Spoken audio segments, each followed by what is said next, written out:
দেখেছো বাবা, আজ আমাকে একটা ছেলে দেখতে আসবে আর আজই কাজের মাসিটা আসতে দেরি করছে। ঘর বাড়ির একই অবস্থা। মায়ের শরীরটা ভীষণ খারাপ, তাই আজ আমি কাজে এসেছি দিদিমণি। আজ আমাদের বাড়িতে একটা অতিথি আসবে, তুই নোংরা জামা পরে এসছিস। আসবো?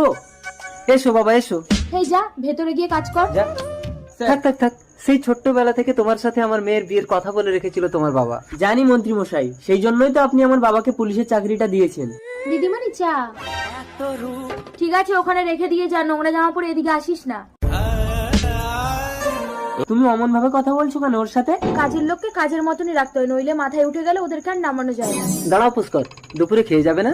আপনার মেয়ের ব্যবহারে আমার পেট ভরে গেছে, খাবো না, আসি। পুষ্কর। এই মল্লিকা, কাঁদিস না রেনে, তোমার বাবার চাকরিটা কিন্তু চলে যাবে পুষ্কর।